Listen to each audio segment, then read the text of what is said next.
Who's Buzzin' Live? DJ Chuck T. And I got the homie Princinnati with me. We just finished shooting a dope mic drop video for the song She Like. We gonna get to that. But right now, look, tell us about the name Princinnati. Now, I know you, so I know, but the viewers need to know. How did you come up with the name Princinnati? Man, it was easy. Like, back before I was even rapping, I was just doing promo, but back in the MySpace days. And my nickname was Deuce, because I'm named after my father. Okay. But it was a young Deuce.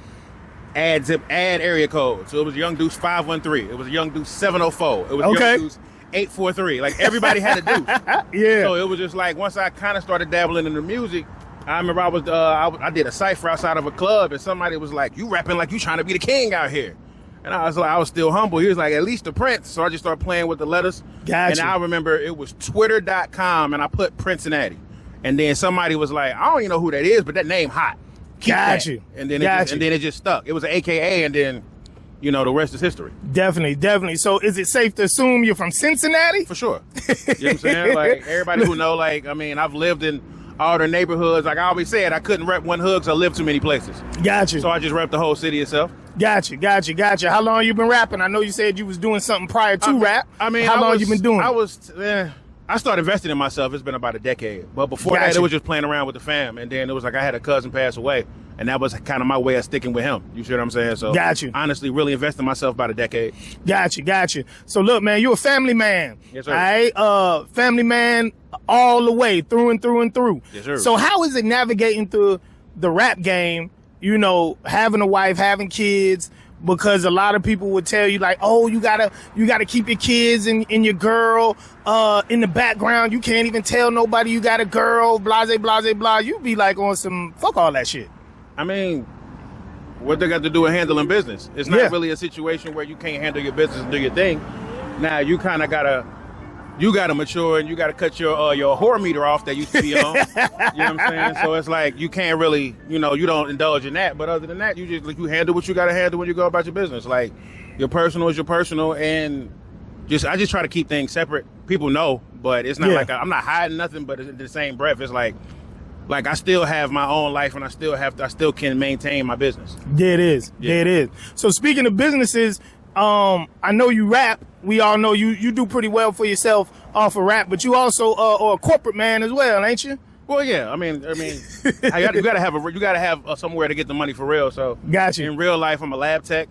I've been selling my merch. I mean, I was a marketing student, so I can sell anything. Hey. But just like I said, I just recently bought a crib. I'm trying to buy multiple properties. Hell yeah. I'm just trying to make sure the nest egg keep growing and stuff like that. So definitely, because here in the rap game, it's almost like people look down on niggas with jobs, and I be trying to tell them ain't nobody gonna make me feel bad for having a job. For real, I be trying to tell them, boy, this shit is not inexpensive, my boy. You gotta have some income coming in. You gotta have some steady income coming in, and the streets just ain't it. Exactly. You gotta have something that you can maintain, and then because at the end of the day, you're gonna invest a lot. So instead of keep taking out what you're putting into it. So I knew that very early, that my life got to be good before I do this. Gotcha. So you say you went to college. You got a degree in marketing. Did you end up finishing? No, I ain't finished nothing. You like me? You a college dropout? Yeah, no, because honestly, it was like when I was in college, it was like I started seeing social media take over, and I kind of seen that was the wave, and I was paying out of pocket. It was just like, I'm about to keep paying for marketing, and most people, what's going on, sir? Most people really not using marketing, they just using their socials. So once I saw that, it didn't make sense to keep investing in that. Gotcha. And then honestly, I'm a natural, I can learn on the fly. So me being a lab tech, it was just like somebody gave me a shot. I'm a good interview, like we see here. But even with that, I'm a good interview, and I end up getting a temp job that led to them putting me on, which led to a promotion, Hey, that's what I'm talking about. Shining on them. Black excellence. Trying to. Gotcha. So let's talk about your writing process. I know you've been doing this a minute. In the new wave is just going in there and spitting out whatever, 2 bars here, 4 bars here, punching in.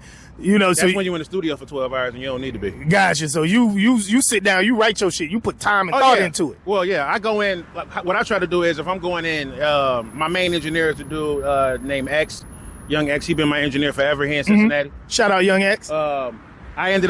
I'll get 2 sessions. I get the first session for the first day, and I'm just coming up with all hooks. I'm playing beats and coming up with a hook.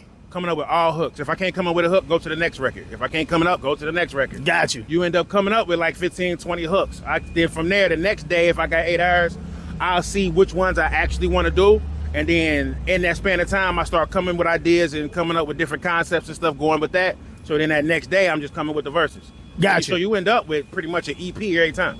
That's real shit. Yeah. Real and shit. And that's where She Like came from, for real. Gotcha. She Like was one of them records that was just like, okay, I can do something easy with that, and then went from there.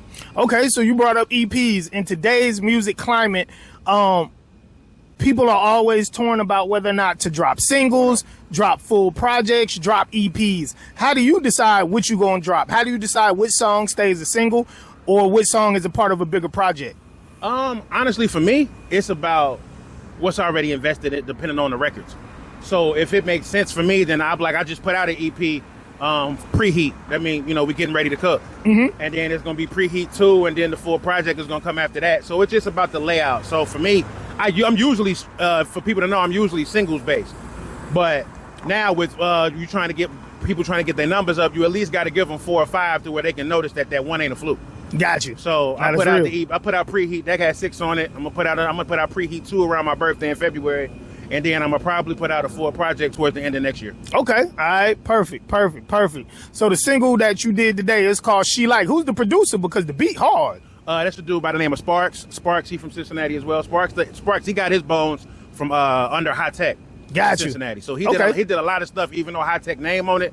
It was a lot of Sparks stuff. Got you. You know, a lot of major producers do that. Yeah, you know what I'm saying? A lot of them. He did a lot of stuff for Cassidy. He did a lot of stuff for Bone Thugs and so forth. So he's already done, but there's a lot of stuff to say High Tech, because you know High Tech might have put a different drum on it or whatever.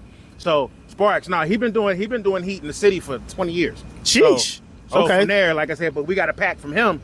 And I end up doing like 4 or 5 records on that from him. Gotcha. Shout out Sparks. I always make sure I shout out the engineers and the producers. Cause boy, look, being a rapper is typically, you know, the job that gets put in the forefront. But yo, the producers and the engineers, they the ones who really help create the rapper. You know what I'm saying? They can.